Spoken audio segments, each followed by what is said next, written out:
প্রথম প্রশ্ন, মুড়ি খেলে কোন রোগ ভালো হয়? উত্তরটি হলো, মুড়ি খেলে অম্বল, গ্যাস, অ্যাসিডিটি, পেট ফাঁপা, এমনকি বদহজমের সমস্যাও ভালো হয়ে যায়।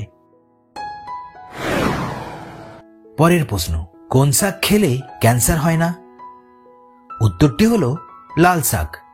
লাল শাক খেলে ক্যান্সার হয় না, কারণ এর মধ্যে iron, vitamin E, vitamin C, magnesium, potassium, এমনকি অ্যামিনো অ্যাসিডও পাওয়া যায়, যা যে কোনো ধরনের ক্যান্সারকে প্রতিরোধ করতে সাহায্য করে। পরের প্রশ্ন, চুইংগাম খেলে আমাদের কি বাড়ে? উত্তরটি হলো স্মৃতিশক্তি। চুইংগাম খেলে আমাদের স্মৃতিশক্তি বাড়ে।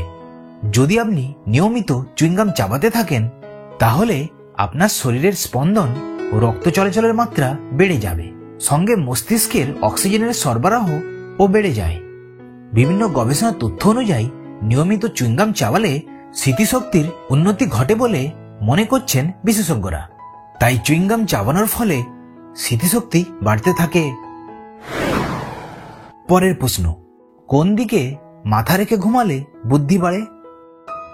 উত্তরটি হলো, বাস্তুশাস্ত্র মতে পূর্ব দিকে মাথা রেখে ঘুমালে মানুষের বুদ্ধি বাড়ে। পরের প্রশ্ন, খালি পেটে চা খেলে কি ক্ষতি হয়? উত্তরটি হলো, যদি আপনি খালি পেটে চা খান, তাহলে আপনার শরীরে ক্ষতিকর অ্যাসিডের মাত্রা বেড়ে যাবে, আর সেই অ্যাসিড ক্রমশ ধীরে ধীরে আপনার দাঁত ক্ষয় করে দাঁতকে দুর্বল করে দেবে, যার ফলে খুব শীঘ্রই দাঁত যন্ত্রণা, দাঁত পড়ে যাওয়ার সমস্যা শুরু হয়ে যাবে।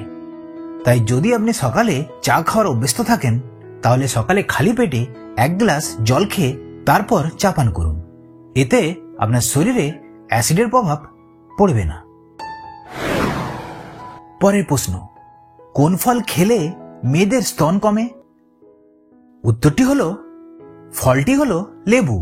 লেবু শরীরের চর্বি উল্লেখযোগ্যভাবে কমাতে পারে, কারণ এটি একটি সাইট্রাস ফল।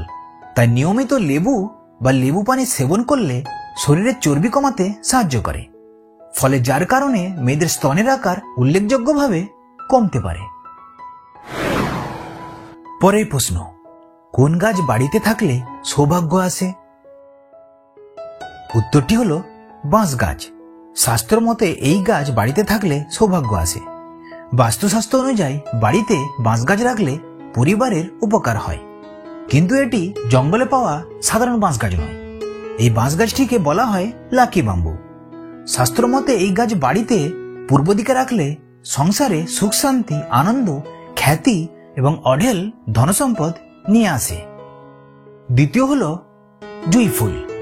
বাস্তুশাস্ত্র অনুযায়ী বলা হয় যে নিজের সৌভাগ্যকে ফিরিয়ে আনে জুঁই ফুল। জুঁই ফুল দিয়ে যদি শিব ভক্তরা শিবের পূজা করেন, তাহলে তাদের জীবনে সুখ শান্তি ও উন্নতি ভরে ওঠে। এছাড়া জুঁই ফুলের গন্ধে শারীরিক ও মানসিক চাপ থেকে মুক্তি পাওয়া যায়।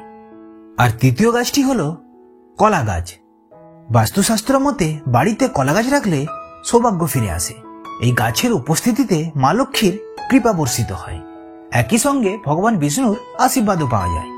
এটি বাড়িতে থাকলে বাড়ির আর্থিক অভাবও দূর হয়ে যায়। পরের প্রশ্ন, ট্যাংরা মাছ খেলে কোন রোগ দ্রুত ভালো হয়? উত্তরটি হলো, ট্যাংরা মাছ পুষ্টি উপাদানে ভরপুর থাকার কারণে এই মাছের পুষ্টি উপাদান চোখের দৃষ্টিশক্তি বাড়াতে সাহায্য করে এবং চোখের রেটিনাকে সুস্থ রাখে। ড্রাই আইস, চোখের শুষ্কতা প্রতিরোধ করে। এছাড়া ট্যাংরা মাছ হাড়ের সমস্যা অনেকটাই দূর করে থাকে, কারণ এতে রয়েছে পর্যাপ্ত মাত্রায় ভিটামিন ডি, যা হাড়কে মজবুত রাখে। তাছাড়া রক্ত স্বল্পতা দূর করতে ট্যাংরা মাছ বেশ উপকারী। প্রায় প্রতি 100 গ্রাম ট্যাংরা মাছে 32 মিলিগ্রাম আয়রন, 18.8 গ্রাম প্রোটিন এবং পর্যাপ্ত মাত্রায় ফসফরাস ও ক্যালসিয়াম পাওয়া যায়, যা আয়রন ডেফিসিয়েন্সি মানে রক্তশূন্যতা দূর করতে দারুণ উপকারী হয়ে থাকে। পরের প্রশ্ন, কি খেলে দ্রুত ফ্যাটি লিভারের সমস্যা কমে? উত্তরটি হলো রসুন। রসুনের মধ্যে থাকে অ্যান্টিঅক্সিডেন্ট, যা লিভারের ক্ষতিকারক এনজাইমের মাত্রা নষ্ট করে ফ্যাটি লিভারের সমস্যা দূর করে। এছাড়া বেশ কিছু গবেষণায় দেখা গিয়েছে নিয়মিত কিছুদিন ধরে রসুন খেলে লিভারের বেড়ে যাওয়া চর্বির পরিমাণ কমে, ফলে ফ্যাটি লিভার হওয়ার সম্ভাবনা কম হয় ও লিভারের এনজাইমের মধ্যে ব্যালেন্স থাকে। তাই যারা ফ্যাটি লিভারে ভুগছেন এমন ব্যক্তিদের ওজন ও লিভারের চর্বি কমাতে রসুন খুবই উপকারী বলে মনে করা হয়। পরের প্রশ্ন, কি খেলে প্রায় 300টির বেশি রোগ ভালো হয়? উত্তরটি হলো সজনে গাছের পাতা ও সজনে ডাঁটা। এই দুটি প্রায় 300 ধরনের রোগ ভালো করতে একাই 100। আয়ুর্বেদ মতে এই গাছ ঔষধি গুণে ভরপুর থাকার কারণে এটিকে মিরাকেল ট্রি বলা হয়। এছাড়া পুষ্টিবিজ্ঞানীরা এই গাছের পাতা ও ডাঁটাকে সুপার ফুড অব নিউট্রিশনও বলে থাকে। তাছাড়া প্রতি গ্রাম সজনে শাকে একটি কমলালেবুর চেয়ে 7 গুণ বেশি ভিটামিন সি পাওয়া যায়, 2 গুণ বেশি প্রোটিন থাকে এবং 4 গুণ বেশি ক্যালসিয়াম থাকে ও কলার চেয়ে 3 গুণ বেশি পটাশিয়াম এবং গাজরের চেয়ে 4 গুণ বেশি ভিটামিন থাকে। তাই এটি সেবন করলে সব রকম রোগ এমনিতেই সেরে যায়।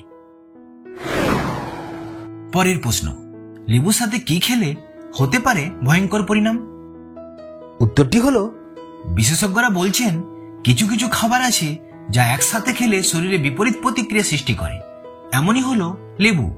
লেবুর সঙ্গে এমন কিছু খাবার আছে যা ভুল করেও একসঙ্গে খাওয়া উচিত নয়, নইলে হতে পারে ভয়ঙ্কর পরিণাম। যেমন পেঁপে। যদিও পেঁপে একটি উপকারী ফল, কিন্তু আপনি যদি পেঁপে ও লেবু একসাথে খান তবে হিমোগ্লোবিন ভারসাম্যহীনতা দেখা দিতে পারে।